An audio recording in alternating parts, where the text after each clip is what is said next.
డబ్బులు కూడా లేకపోయినా పర్లేదు, బైబిల్ కూడా ఉండాలి. అది మాకు నేర్పించారు. కీర్తన 95 1వ వచనం నుండి 7వ వచనం వరకు మార్చి చదువుకున్న ప్రతి వచనం బిగ్గరగా చదవండి, నోరిప్పండి, బాగా గట్టిగా చదవాలి. దేవుని మహిమ. మైకులు లేవు కాబట్టి మనమే మైకులు మీరు ఒక్కొక్క మైకు.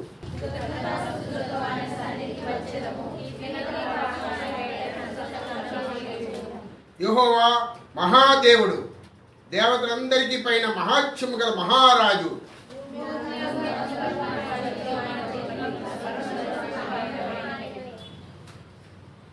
సముద్రం ఆయనది, ఆయన దాన్ని కలుగు చేశాను, ఆయన హస్తము భూమిని నిర్మించాను.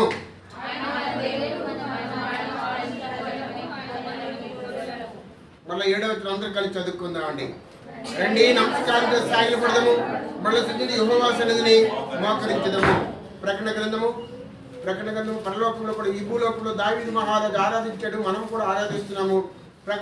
పరలోకంలో కూడా ప్రభువును ఆరాధిస్తున్నాడు దేవదూతలు. ప్రకటన గ్రంథము 4వ అధ్యాయము 10, 11 వచనములు అందరూ కలిసి చదువుకుందాం. కంగారుకి చదవండి, బిగ్గరగా చదవండి, ధ్యానించి చదవండి. ఇది పరలోకంలో జరుగుతున్న ఆరాధన. ఈ భూలోకంలో మనం ఆరాధిస్తున్నాము, పరలోకంలో కూడా దేవదూతలు ప్రభువును ఆరాధిస్తున్నాడు, దేవుణ్ణి. అందరూ కలిసి చదువుకుందాం. బిగ్గరగా చదవండి, గట్టిగా చదవండి. మీరు ఈ రోజు 4 పెద్దలు సింహాసనం నుండి ఆశీర్వదించిన వాడిని ఎదుట సాగిలపడి యుగ యుగంలో జీవించిన వాడికి నమస్కారం చేయొచ్చు. ప్రభువా మా దేవ, నీవు సమస్తమును సృష్టించినవి, నీ చిత్తం బట్టి అవి నిండెను, దాన్ని బట్టి సృష్టించుకుని కనుక నీవే మహిమ ఘనత ప్రభావం పొందనర్హుడు అని చెప్పుచు తమ కిరీటములను ఆ సింహాసనం ఎదుట వేసిరి. మోకరించి ప్రార్థన చేసుకుందాం. ఇలా మోకరించాలి. మాలా అందరూ నిలువుగా. ఒకవేళ వీక్గా ఉంటే మామూలుగా ఉండండి. ఓల్డ్ పీపుల్ ఎవరైనా ఓల్డ్ లేరు. కళ్ళు 2 చేతులు ఎట్టండి, కళ్ళు మూసుకోండి, పైకి చూడండి, పైకి చూడండి.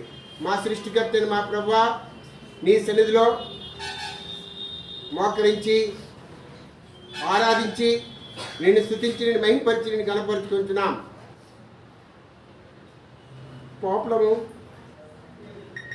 భయంకరమైన విగ్రహారాధన కలిగి నిగ్రహం లేకుండా నీ ఉగ్రతకు పాత్రలే నరకానికి వెళ్ళిపోసి మమ్మల్ని దర్శించారు ప్రభా.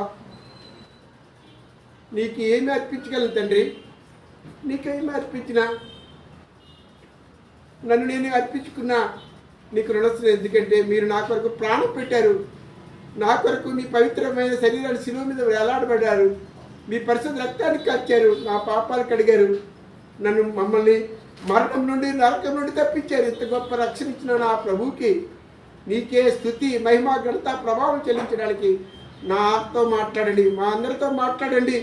ప్రపంచంలో ఉన్న నీ పరిశుద్ధులందరూ నిన్ను ఆరాధించడానికి సిద్ధపరచండి. ఎవరైతే నీ వాక్యం నిలబడతారో వారిని కూడా సిద్ధపరచండి. అల్పుణ్య అయోగ్యం నన్ను కూడా సిద్ధపరచండి. నీ వాక్యమే మాకు జీవము, నీ వాక్యమే మమ్మల్ని బ్రతికిస్తుంది, నీ వాక్యమే మాకు వెలుగు. ఆ వెలుగులోనికి మాతో మాట్లాడమని, మనోనేత్రాలు వెలిగించమని, నిన్ను కళ్ళారా చూచి నీ సన్నిధిలో సాగిలపడి మోకరించి నిన్ను నమస్కరించి పూజించే సౌభాగ్యంలోనికి మమ్మల్ని దీవించమని, మీ యొక్క ప్రభావం మిమ్మల్ని సాగిలపడి ఆరాధించే సౌభాగ్యంలోనికి మాకు నేర్పించమని యేసు నామమున ప్రార్థించి వేడుకొంచున్నాం తండ్రి.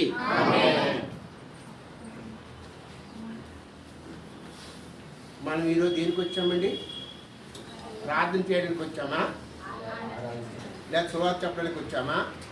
లేకపోతే భోజనం చేసి పడుకోవడానికి వచ్చామా?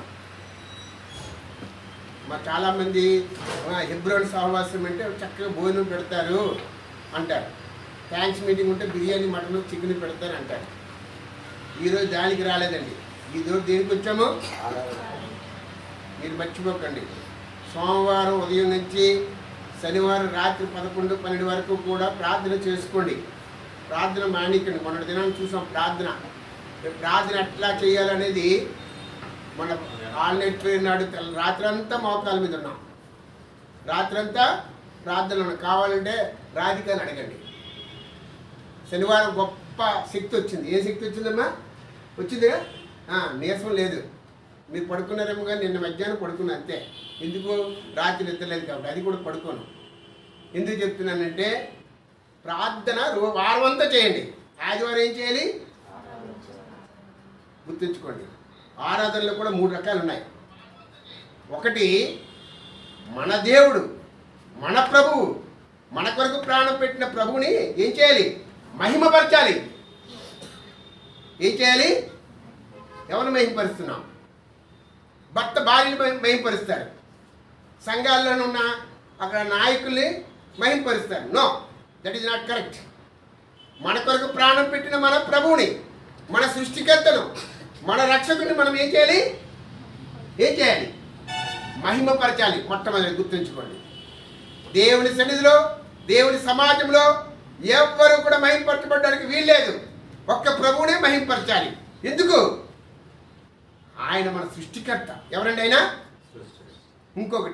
ఒకటి సృష్టికర్త, రెండోది ఏంటి? మన ప్రభువు. ఎవరండి? ప్రభువు. మోడీ ప్రభువు కాదండి, మోడీ మంత్రి. Is a slave of the hour. మన కొరకు సేవ చేయడానికి ఉన్నాడు అక్కడ. మన ప్రభువు, ఆయన ప్రభుత్వంలోనికి రావాలి, ఆయన మాట వినాలి. మూడోది, ఆయన మన దేవుడు. ఎవరండి ఆయన? మన దేవుడు. మూడోది మర్చిపోకండి. నాలుగోది ఏంటో తెలుసండి? మన రక్షకుడు. ఎవరు రక్షకుడు? ఈ సహోదరి రక్షకుడు, ఆ సహోదరి రక్షకుడు కాదండి, నా రక్షకుడు అని చెప్పగలమా? నిద్రపోకండి. ఎవరండి నిద్రపోతే చెప్పండి. నీళ్ళున్నాయి. నిద్రతే ఏమొస్తుంది? సోమరతలు వస్తుంది. నిద్రపోకండి. ఎవరైనా ఒంట్లో పడితే ట్యాబ్లెట్ వేసుకోండి. ఇది మంచి సమయం. దేవుణ్ణి ఎట్లా మహింపరచాలి? దేవుడు మీతో మాట్లాడుతున్నాడు, నాతో మాట్లాడాడు. నాలుగోది ఏంటి? ఆయన మన రక్షకుడు. నీ రక్షకుడేనా? ఇక్కడ అందరూ మారు మనసు పొందారా? అందరూ మారు మనసు పొందాలని ఎవరైనా చేయలేదండి? మారు మనసు పొందాలని ఎవరున్నారు? ఇప్పుడే మారు మనసు పొందాలి, లేకపోతే రాజశేఖర రెడ్డికి చచ్చిపోతాం. ఎందుకు ఉందిలోపు. Be careful. రక్షణ పొందాలి. ఒకడు ఆ తర్వాత చెప్తాను. రక్షకుడు. ఇంకోటి ఐదోది ఏంటి? ఆయన మన ప్రాణ స్నేహితుడు. ఏ స్నేహితుడు అండి? ఎందుకు ప్రాణ స్నేహితుడు అయ్యాడు? ఈ లోకంలో స్నేహము లోకం మట్టిగా ఉంటుంది. మన దగ్గర డబ్బు ఉంటే బంధువులు రాబంధువులాగా వస్తారు.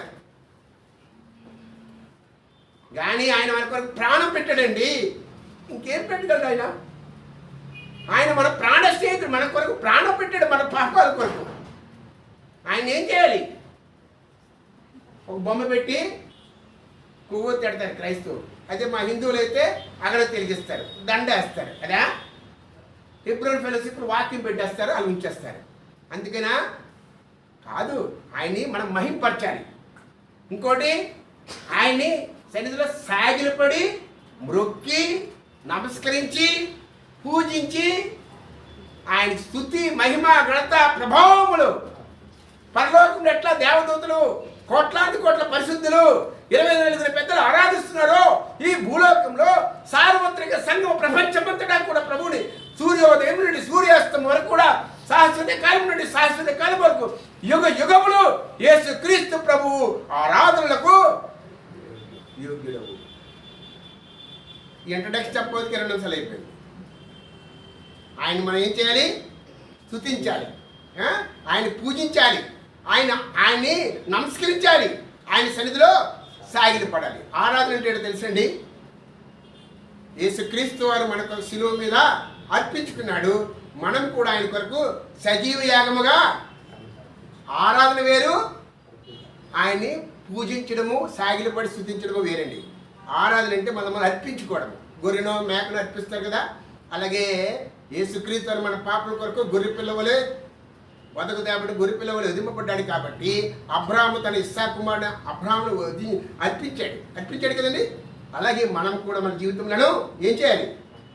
10 నిమిషాలు 2 నిమిషాలు లేకపోతే ఒక ఆదివారం 1 గంట 2 గంటలు కూర్చోవడం కాదండి మన భక్తి జీవిత కాలం అంతా. ఈ లోకం జీవించేటంత వరకు కాదండి, చనిపోయేటంత వరకు కూడా ఈ భక్తి ఉంటుంది. ఏ భక్తి? క్రీస్తు భక్తి. ఏ భక్తి?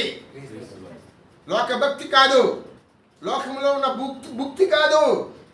చాలా మంది భక్తి కొరకు బతుకుతారు. మనము భక్తి కలిగి ఉండాలి. ఏ భక్తి? పరిశుద్ధమైన పవిత్రమైన క్రీస్తు భక్తి కలిగి ఉండాలి. ఆ భక్తి ఏం చేస్తుంది? ప్రభువుని పూజించడం నేర్పిస్తుంది, ప్రభువుని మోకరించి సాగిలపడి ఆరాధించి ఆయనకి స్తుతి మహిమ ఘనత ప్రభావం నేర్పిస్తుంది. రెండోది ఏంటండి? ఆరాధన. గుర్తుంచుకోండి, ఆరాధన వేరు, దేవుని పూజించడము మహిమపరచడము వేరు. గుర్తుంచుకోండి, దేవుడు అంటే ఆ సమస్య కాదు. యేసు ప్రభు వారు ఆయన ఏం చేశాడు? ఒక్క మాట సెలవిస్తే సముద్రం ఏమైపోయింది? ఒక్క మాట సెలవిస్తే ఏమైంది? ఎవరు లాజరు బయటకు వచ్చేసాడు. ఒకరోజు యేసు ప్రభుని చూస్తాం మనం, ఆయన కళ్ళారా చూస్తాం, కళ్ళారా చూడలేకము ఆయన మాట ద్వారా ఆయన మహత్యాన్ని చూస్తున్నాం. ఆయన మన మధ్య ఉన్నాడు, ఆయన మనలో ఉన్నాడు, మన మధ్య మనం ఆరాధించడానికి, మన మధ్య మనం పూజించడానికి, ఆయన మహిమపరచడానికి ఆయన మన మధ్య ఉన్నాడు. మూడోది ఏంటండి? కృతజ్ఞత కలిగి ఉండడం. ప్రభు నన్ను రక్షించాడు, ఆయనకి వందనాలు చెల్లించాలి. వందనాలు ఎవరికి? చాలామంది వందనాలు బ్రదర్, వందనాలు. మనుషులకి వందనాలు కాదండి. మనుషులు పొగుడుకుంటే ఏమవుద్ది? బూడిదే రాలుతుంది. గడ్డి పువ్వు అంటువారు. మనుషులకు మహిమపరచకూడదు. ఇక్కడ దేవుని సన్నిధిలో మాత్రం. బయట కావాలంటే మహిమపరచుకోండి, మీ ఇంట్లో కానీ మీ యొక్క రోడ్డు మీద కానీ. దేవుని సన్నిధికి వచ్చాం, యేసు ప్రభు నామమునే మహిమపరచాలి, ఆయనే పూజించాలి, ఆయన సన్నిధిలో సాగిలపడి మోకరించి ఆరాధించాలి. అది నేను నేర్చుకున్నాను గత 46 సంవత్సరాలు. అంతకుముందు 19 సంవత్సరంలో హిందూ విగ్రహారాధన కలిగి అనేకమంది పూజించాలనుకున్నాను. అవన్నీ కూడా నేను ఆయన చూడలేకపోయాను, ఆయన్ని నమస్కరించి పూజించి ఆరాధించి మహిమపరచలేకపోయాను. అయితే సజీవుడైన దేవుడు, మరణాన్ని సమాధిని పాపాన్ని జయించిన దేవుడు ఆయన మన మధ్య ఉన్నాడు. నీ పాపం కొరకు నా పాపం కొరకు ఆయన మరణించాడు శిలువ మీద. మరణించడే కాదు, ఆయన రక్తంను కార్చాడు. నీ చేతిలో చేసిన పాపం చేతిలో మేకలు గుచ్చుకున్నాడు, నీ కాళ్ళ ద్వారా చేసిన పాపం కాళ్ళలో మేకలు గుచ్చుకున్నాడు. నీ తల ద్వారా ఆలోచనకైనా ఏం చేసండి? తలకు ముండ్ల కిరీటము, చిన్న సూది ఇక్కడ గుచ్చుకుంటేనే బాధపడతాం కదండి. అదే సూది ఇక్కడ గుచ్చుకుంటే డాక్టర్ అంటాడు ఇటువైపు ఏమైనా తగిలితే నరాలు చిట్లు పోతాయి, కోమలోకి వెళ్ళిపోతారంటారు. అలాంటిది యేసు ప్రభు వారు ముండ్ల కిరీటం పెట్టారండి. ఎందుకొరకు? నీవు ఆలోచించి చెడ్డ ఆలోచన బట్టి, నేను ఆలోచించిన మానవులు ఆలోచించిన చెడ్డ ఆలోచన బట్టి ఆయన తల కిరీటము ముండ్ల కిరీటం పెట్టుకుని జీవ కిరీటం కలిగి ఆయన మహిమ కిరీటం కలిగిన ప్రభు నీ కొరకు నా కొరకు తలకు ముండ్ల కిరీటము పెట్టుకున్నాడు. నీ కాళ్ళ ద్వారా చేసిన పాపం కొరకు, నీ ఇచ్చల విడిగా ఇష్టానుసారంగా నీ యొక్క పాపం నైజం కొరకు, నా పాపం నైజం కొరకు, మానవుల యొక్క పాపము కొరకు పరిగెడుతున్న మన జీవితముల కొరకు ఆయన మన కాళ్ళ కొరకు, ఆయన మన కాళ్ళు పరిశుద్ధపరచడానికైనా కాళ్ళు మేకులు గుచ్చుకున్నాడు. నీ హృదయంలో, నా హృదయంలో, మానవుల హృదయంలో చేసిన చెడ్డ ఆలోచన హృదయము మహా ఘోరమైన వ్యాధి కలది. ఈ ఘోరమైన వ్యాధిని స్వస్థపరచడానికి, రక్షించడానికి, పరిశుద్ధపరచడానికి, ఆత్మ హృదయము మనస్సు శుద్ధి చేయడానికి, మానవ జీవితాన్ని శుద్ధి చేయడానికి ఆయన ఏం చేశాడండి? హృదయంలో పక్కలో బలిపడబడ్డాడు. ఆయన రక్తధారలన్నీ భూలోకంలో కాల్చబడ్డది. ఆయన శరీరంలో రక్తం లేదు, రక్తం అంతా కూడా భూలోకంలో కాల్చబడ్డది. మానవ కోటి కొరకు, నీ కొరకు, నా కొరకు ఆయన నిన్ను ప్రేమిస్తున్నాడు. ఆయన నన్ను ప్రేమించాడు, రక్షించాడు. నరకం నుండి, మరణం నుండి, అగ్ని నుండి తప్పించిన ఆ దేవుని మనము సాగిలపడి మృక్కి ఆరాధిద్దామా? ఆయన తప్ప ఎవరు మొక్కుతున్నావు? నేను కూడా 19 సంవత్సరంలో హిందూ ఆచారములు చేసి అన్ని పూజించాను. అవన్నీ వ్యర్థము. ఒక సృష్టికర్త, ఒక రక్షకుడు, ఒక దేవాది దేవుడు, ఒక ప్రభువు, రాజులకు రాజు ఆయనే ఒక రక్షకుడు. నేను తప్ప వేరొక దేవుడు లేడు.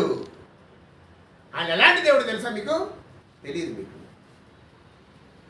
దావీదు మహారాజు తెలుసు. దావీదు మహారాజు ఎవరండి? మళ్ళాటి సామాన్య మానవుడా? దావీదు మహారాజు ఎందుకు చెప్తున్నాను? మహారాజు అంటే 2 గోత్రాలకి రాజ్యాలు, 2 గోత్రాలకి రాజు. ఆయన యోధా గోత్రానికి, ఇశ్రాయేల్ గోత్రానికి రాజు. తర్వాత చీలిపోయింది. తర్వాత రాజులు వచ్చారు. మహారాజు ఒక్క సొలొమోను, దావీదే. దావీదైతే దేవుని హృదయానుసారుడు. ఎక్కడి నుంచి వచ్చాడండి దావీదు? గొర్రెలు కాసుకున్నోడు ఏం చేశాడు దేవుడు? ఆయన దావీదు అక్కడ కూర్చొని రాజసింహాసనం మీద ఏం చేశాడండి? చక్కగా పరిపాలించాడా? చక్కగా పరిపాలించాడు. కానీ వచ్చినట్టు మొట్టమొదటి ఏం చేశాడు తెలుసండి? ఏ రాజైనా రాజ్యానికి వచ్చిన మొట్టమొదటి ఏం చేస్తాడు? ముందు తన ధనాగారం ఏముంది, ఎంత డబ్బు ఉంది, ఎన్ని వజ్ర వైఢూర్యాలు ఉన్నాయి అని చూస్తాడు. రెండోది ఎంత బలం ఉంది, ఎంత సైన్యం ఉంది, మూడోది చుట్టుపక్కల రాజ్యాలు వశపరుచుకోవడానికి చూస్తాడు, తన రాజ్యాన్ని విస్తరించడానికి చూస్తాడు. దావీదు అట్లా చేయలేదు. తన రాజు అయిన వెంటనే ఏం చేశాడండి? ఏం చేశాడు? ఇశ్రాయేలు ప్రజల్ని, లేవీ గోత్రాల్ని, ఇశ్రాయేల్ ప్రజలు అంటే ఎన్ని గోత్రాలు? 12 గోత్రాలు. లేవీ గోత్రము, ఇంకా అక్కడున్న సైన్యము, ఆయన ప్రభుత్వంలో ఉన్న పెద్ద పెద్ద వాళ్ళందరినీ, సైన్యాధిపతుల్ని, న్యాయాధిపతుల్ని అందరిని ఏమన్నాడు? కీర్తన 95:1 చదవమ్మా. గట్టిగా, మామూలు చదవకూడదు. రండి ఇశ్రాయేలు ప్రజలారా, రండి క్రైస్తవులారా, రండి పరిశుద్ధులారా. దేని కొరకమ్మా? దేని గురించి? రక్షణ దుర్గం. రండి యెహోవాను గురించి. ఏంటని విచారదనా? నిన్న ఉపవాస ప్రార్థన చేస్తాం. మొక్కలు ఇలా ఆగెట్టుకొని ఆకలితో వస్తాయి. ఉపవాసం ఇంకా ఎక్కలేని స్వామర్థాన్ని వస్తుంది, ప్రార్థన రాదు. ప్రార్థన చేసినప్పుడు కష్టాలన్నీ బయటకు వస్తాయి.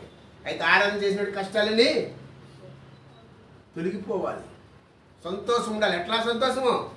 ఏ సంతోషము? ఉత్సాహ. ఏ ధ్వని? మామూలు ధ్వని కాదండి. This is not ఆర్డరీ, temper up sound. Israel ప్రజలు ఉత్సాహ ధ్వని చేశారు. ఏ ధ్వని? విచారదునా? నీ కష్టాలు, నీ నష్టాలు, నీ బాధలు, నీ ఇరుకులు, నీ ఇబ్బందులు, నీ పాపము, నీ నరకము, నీ మరణము, అగ్నిగుండము అన్నీ తీసేశాడు. ఇంకా నీ నోట్లో ఏముండాలి? దేవుని ప్రజల నోట్లో ఏముండాలి? దేవుని పూజించే వాళ్ళు ఏ నోట్లో ఏముండాలి? నవ్వు. నా నోట నవ్వు ఉండేది. నా నోట ఏముండాలండి? ఆయన ఉత్సాహధ్వని చేయాలి. ఏ ధ్వని? ఉత్సాహధ్వని. ఇంకోటి రండి, మన రక్షణ దొరికి ఏం చేయాలి? సంతోషగానము చేయాలి. సంతోషం ఉంది అక్కడ కూర్చున్న వాళ్ళు. సంతోషం లేకపోతే సంతోషము కలిగి ఉండండి, ఉత్సాహము కలిగి ఉండండి. ఉత్సాహం అంటే ఏంటి? ప్రభు కొరకు రెడీగా ప్రభుని సంతోషంతో దావీదు మహారాజు ఏం చేశాడు? నాట్యము చేశాడు.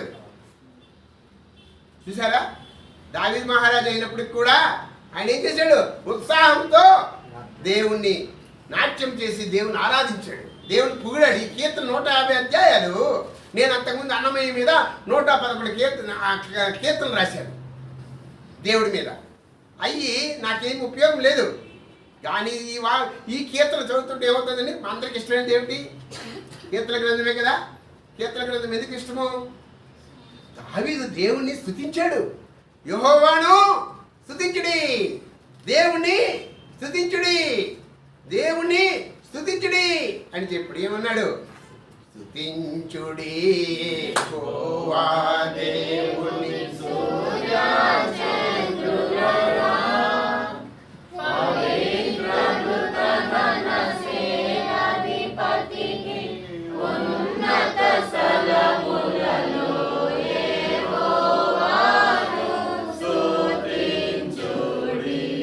అది దావీదు మహారాజు ఏం చేశాడు?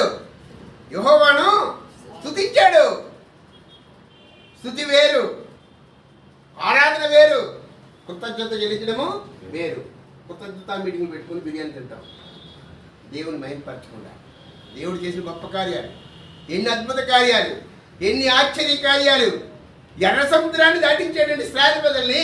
ఈ యొక్క కష్టకాలంలో, ఈ కరువు కాలంలో ప్రభువు యుద్ధములు, భూకంపములు జరుగుతుంది. మళ్ళీ ఏం చేశాడు? సజీవులుగా ఉంచాడు. సజీవులే కదా నిన్ను స్తుతిస్తారని. ప్రభుని స్తుతిద్దామా? ఎట్లా?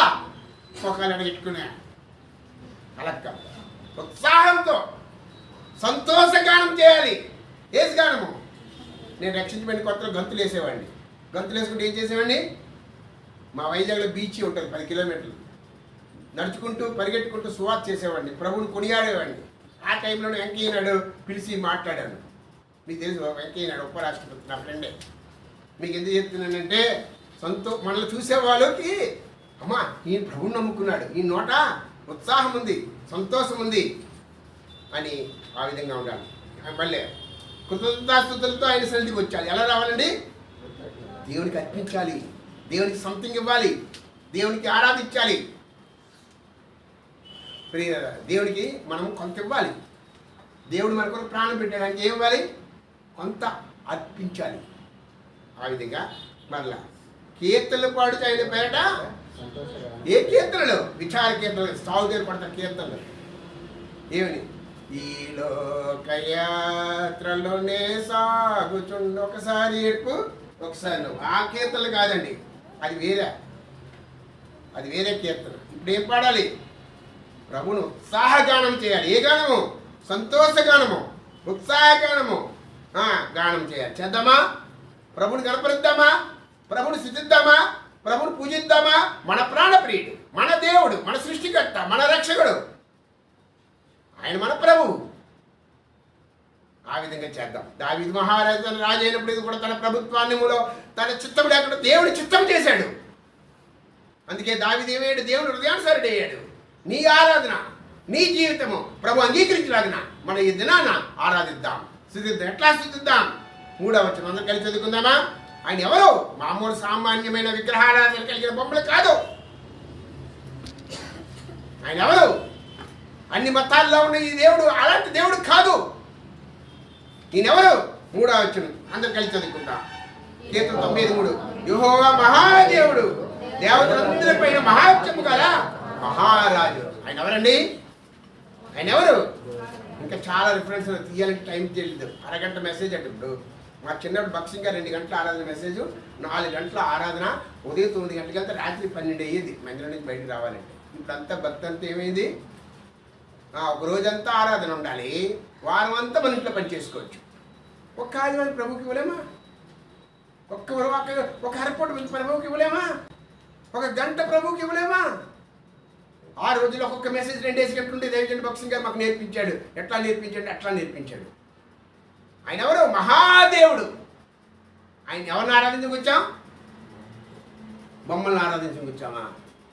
ఇదే చేతితో పూజలు చేసేవాడిని, ఇదే చేతిలో బొమ్మలు తయారు చేసేవాడిని, ఇదే చేతితో అర్చన చేసేవాడిని.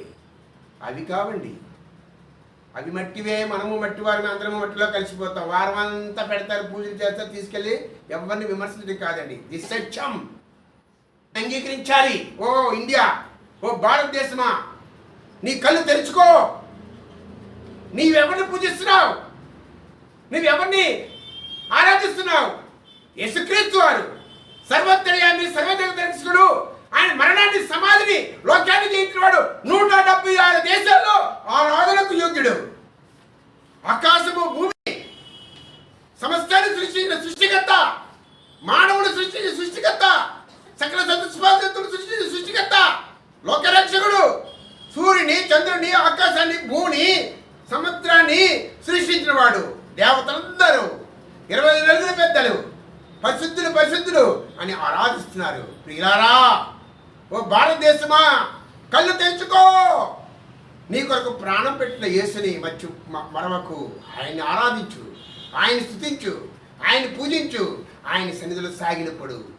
ప్రియులారా, ఎవరైనా ఏమైనా ఒప్పిస్తే చెప్పించే, ఇది సత్యం.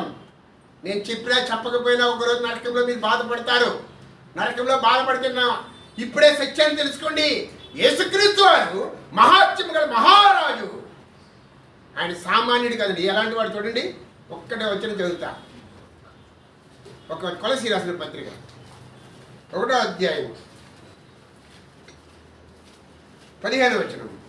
ఆయన అదృశ్య దేవుని స్వరూపైండి, సర్వ సృష్టికి ఆది సంభూతుడై ఉన్నాడు. చూసారా? ఏలైన ఆకాశమందునేను, భూమి మీద దృశ్యమైనవు, అదృశ్యమైనవు, అవి సింహాసనములైన, ప్రభుత్వములైన, ప్రధానులైన, అధికారులైన, సర్వమును ఆయన ఎందుకు సృజించబడెను. సర్వమును ఆయన ద్వారానే, ఆయన బట్టి సృజించబడెను. ఆయన అన్నిటికంటే ముందుగా ఉన్నవాడు, ఆయనే సమస్తమునకు ఆధారభూతుడు. ఇంకోటి హెబ్రీ రాసిన పత్రిక. దేవుడు ఎలాంటి వాడో తెలుసుకోవాలని ఆశ. మొదటి తిమోతి రాసిన పత్రిక 6వ అధ్యాయము 15వ వచనము. శ్రీమంతుడును అద్వితీయులకు సర్వాధిపతి యుక్త కాలమందు ఆ ప్రత్యక్ష కర్తవ్యం. ఆయన సర్వాధిపతి, రాజులకు రాజును, ప్రభులకు ప్రభుడైనాడు. ఇంకొకటి హెబ్రీ రాసిన పత్రిక 1వ అధ్యాయం. హెబ్రీ రాసిన పత్రిక 1వ అధ్యాయము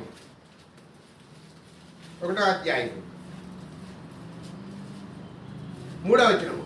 ఆయన దేవుని మహిమ యొక్క తేజస్సును, ఆయన తత్వం యొక్క మూర్తిమంతమునైంది మహాత్యము గల మాట చేత సమస్తమును నిర్వహించుచున్నాడు. మహామహుడగు దేవుని కుడిపార్శ్వమున ఆయన కూర్చున్నాడు. ఆయన మహాత్యము గల మహిమా తేజస్సు. మహిమ గల ఎవరైనా ఉన్నారా? మహిమ గలవారు ఎవరైనా ఉన్నారా?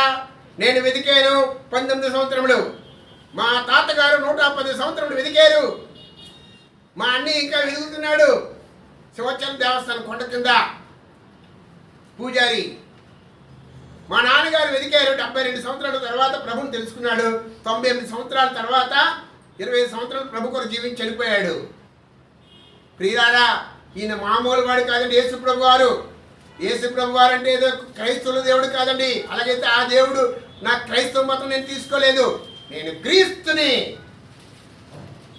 నా హృదయంలో చేర్చుకున్నాను, విశ్వసించాను.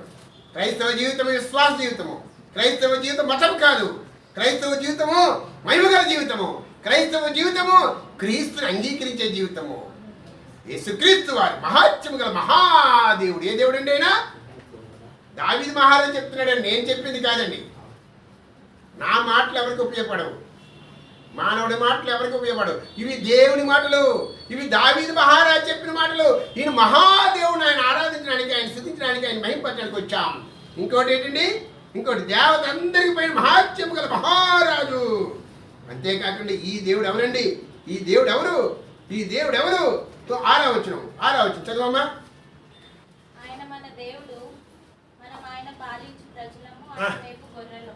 ఆ మహాదేవుడు ఎవరండి? మన దేవుడు, నా దేవుడు. నీ సొంత రక్షణగా అంగీకరించావా? యేసుక్రీస్తు వారు అంత మహాదేవుడు అయినప్పటికీ కూడా దేవతలందరూ ఆరాధన విడిచిపెట్టి నీ ఆరాధన నా ఆరాధన అంగీకరించండి మన మధ్య ఉంటున్నాడు. ఈ లోకానికి వచ్చాడు, శరీరీతికి వచ్చాడు. నీ కొరకు నా కొరకు అపవిత్రమైన పాపంలో పడి, పాపంలో చనిపోయి, నరకానికి వెళ్ళిపోయి, అగ్నిగుండానికి వెళ్ళిపోయి, మరణించవలసిన మానవ జీవితానికి నిత్య జీవం ఇవ్వడానికి, పరలోకంలో ప్రవేశించడానికి, పరిశుద్ధమైన జీవితం ఇవ్వడానికి ఆయన శిలువలో పరిశుద్ధ రక్తం కార్చాడు. కార్చి ఏం చేశాడు? పరిశుద్ధపరిచాడు. మనల్ని ఎవరు చేశాడు? ఇప్పుడు పరిశుద్ధులు చేశాడు. పరిశుద్ధులు ఏం చేయాలి? పరిశుద్ధమైన ప్రభువుని ఆరాధించాలి, పూజించాలి, నమస్కరించాలి, స్తుతించాలి, మహింపరచాలి. ఆయన తప్ప వేరొక దేవుడు లేడు. ఆయన తప్ప మనం ఎవరిని పూజించకూడదు, మహింపరచకూడదు, నమస్కరించకూడదు, సాగిలపడదు. ఆయన సన్నిధిలో మనం మోకరిస్తున్నాం. దావీదు మహారాజు ఏం చేసి తెలుసండి? ఏం చేశాడు? రండి 7వ వచనం చదవండి. ఎవరండి? 7వ వచనం చదవండి. రండి నమస్కారం చేసి సాగిలపడదాము. మనల్ని సృష్టించిన యెహోవా సన్నిధిని. ఇది ఎవరు చెప్తున్నారండి? దావీదు మహారాజు చెప్తున్నాడు. ప్రపంచంలో 176 దేశాలు ఈ దినాన్ని ఆరాధిస్తుంది. ఓ భారతదేశం, ఆ కళ్ళు తెచ్చుకో.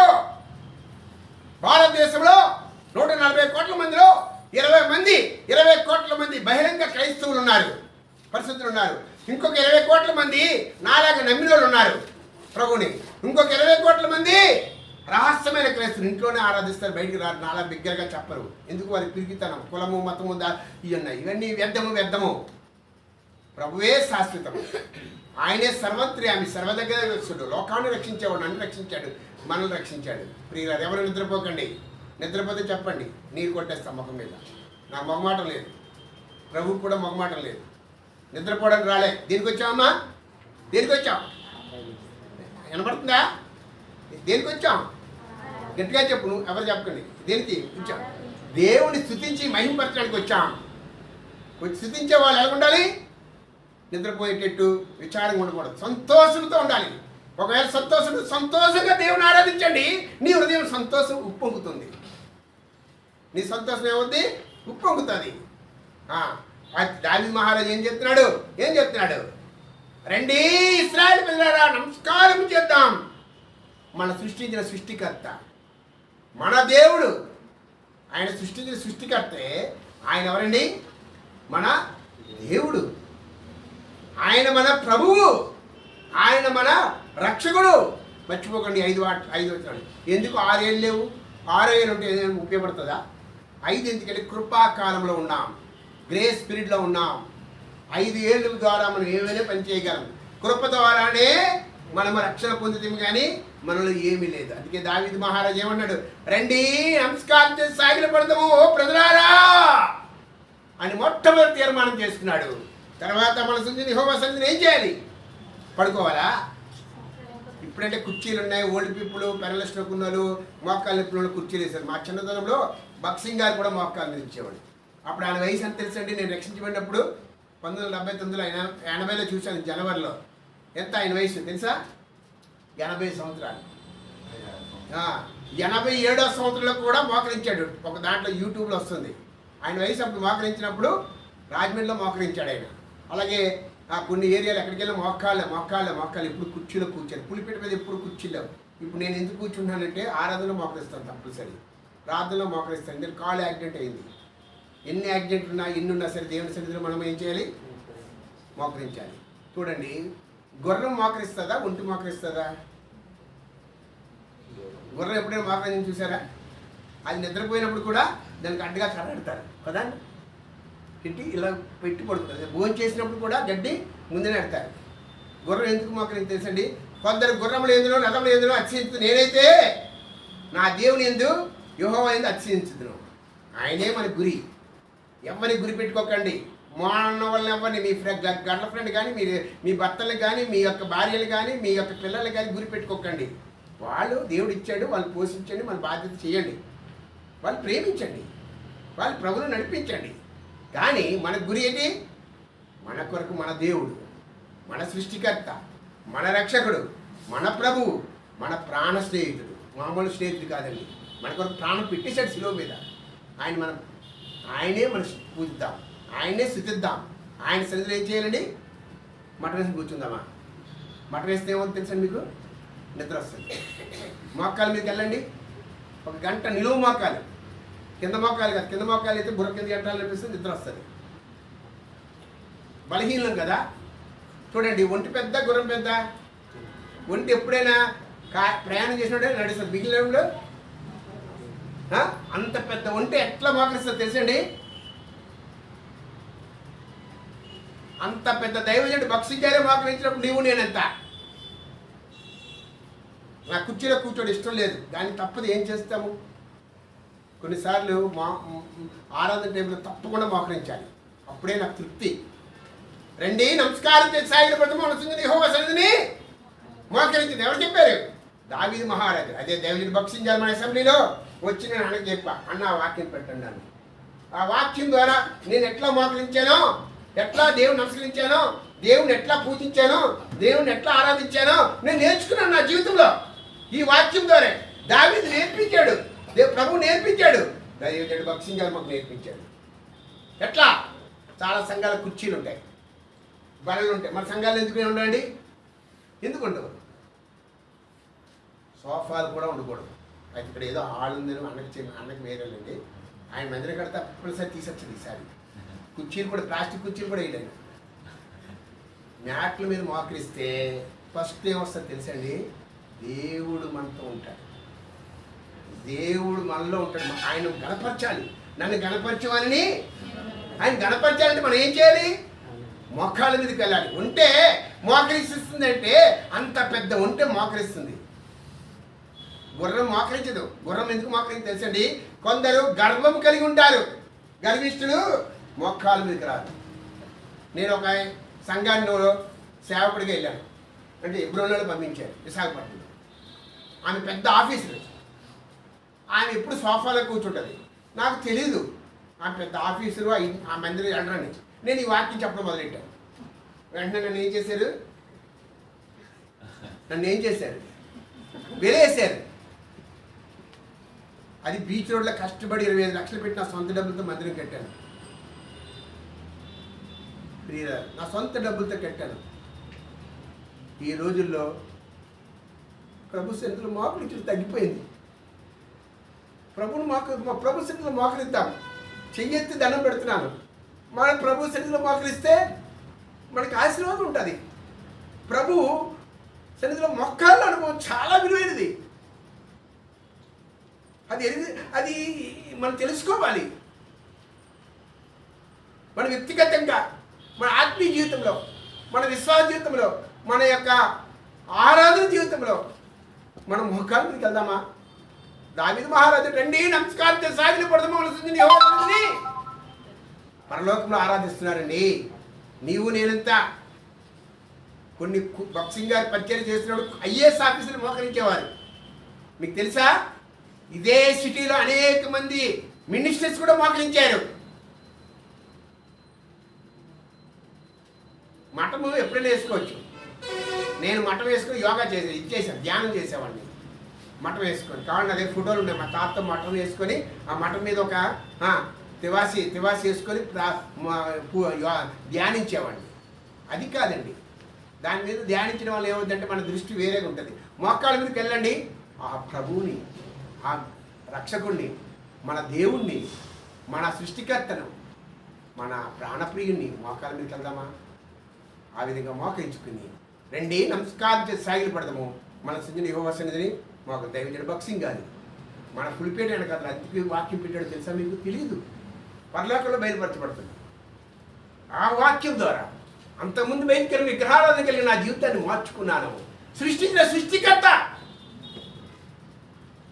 ఆ మహాదేవుణ్ణి, ఆ మహారక్షకుణ్ణి, ఆ మహాత్యం గల మహాప్రభుని యేసుక్రీస్తు వారిని ఆయన సన్నిధిలో మోకరించి సాగిలు పడి నమస్కారం చేసి పూజించే సౌభాగ్యంలోనికి అంటే సౌభాగ్యం కాదండి, ప్రభువుని స్తుతించడమే సౌభాగ్యం, ప్రభువుని సేవించడమే సౌభాగ్యం. ఆ విధంగా రండి నమస్కారం చేసి సాగిలు పడదాము. మన సుంజని యెహోవా సన్నిధిని అందరికి ఒకసారి వాక్యం చదువుకుందాం. ఇంకా వెళ్ళాలంటే అమ్మదప్పుడే 45 నిమిషాలు అయిపోయింది, టైం అయిపోయింది. 3 మెసేజ్లు అట. మీరు ఆకలితో ఉన్న పర్లేదు, ఆకలి పోద్ది. ఈరోజు మీకు స్పెషల్ బిర్యానీ పెడతాను, వేట బిర్యానీ. రండి 7వ వచనం అందరూ కలిసి చదువుకుందాం. నెక్స్ట్ ఈ వాక్యం పెట్టండి. రండి చదువుకుందాం. కీర్తన 95 7వ వచనం అందరూ కలిసి చదువుకుందాం. గట్టిగా చదవండి. రండి నమస్కారం చేసి సాగిలపడదాము. మన సుందరి యెహోవా సన్నిధిని మోకరించండి. ఆ విధంగా మోకాళ్ళ మీదకి వెళ్దాం. అందరూ మోకరించండి. నాకు పాట పడదామా? 97 మొదటి వచనం, మధ్య వచనం, చివరి వచనం. 97 సాగిలపడి ఆరాధించండి.